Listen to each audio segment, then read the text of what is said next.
everyone, it's Jess for Meyer Hatchery. Every spring, I like to try raising a different poultry I've never raised before.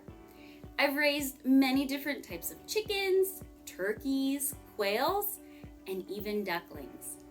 This year, I decided to add 3 goslings to my farm. I've had the goslings for about a week and a half, and let me tell you, I love them. They are so much fun, they have such character, and we've really imprinted on them because they like to follow us around. Before my goslings arrived, I made sure I had the proper brooder set up for them. First, I made sure I had the right container. Now, the goslings, I've noticed, grow very fast, so I'm glad that I have a container that's big, plastic, and easy to clean. You can use a stock tank. You can also use one of those plastic kiddie pools as well. You want to make sure though, if you've used this brooding container before, that you've washed it with 10% bleach solution and allowed it to completely dry before you've added your poultry in. You also want to make sure that you have good bedding within your brooder. You can use pine shavings. About 2 inches is really good. I like to actually use a mix of pine shavings and pine pellets in my waterfowl brooder. You also want to be sure that your brooder is kept at the proper temperature. I like to use a brooding plate, but you can use a heat lamp as well, and make sure you use a thermometer to track the temperature. You want to start at 90 to 95 degrees for the gosling's first week of life, and then after that, you're going to lower the temperature by 5 degrees for 3 weeks.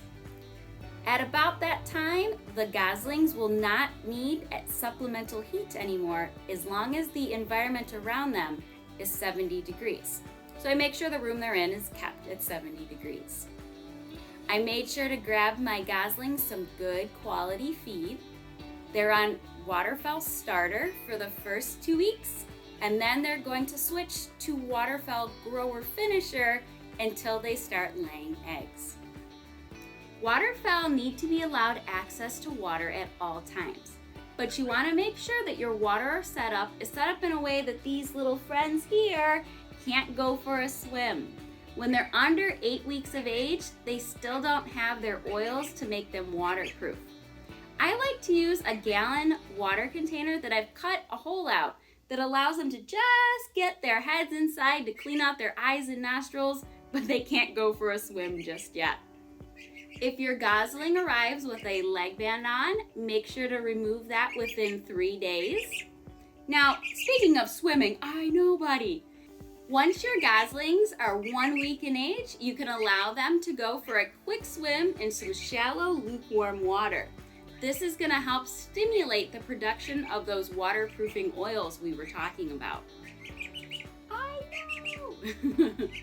Once your goslings are at 7 to 9 weeks of age, they can go outside into the coop.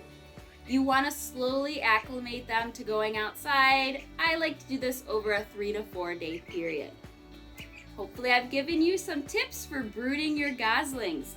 I'm sure you're going to see my little friend here over the next couple months in some of our upcoming videos. Oh my goodness. Thank you so much for watching, everybody.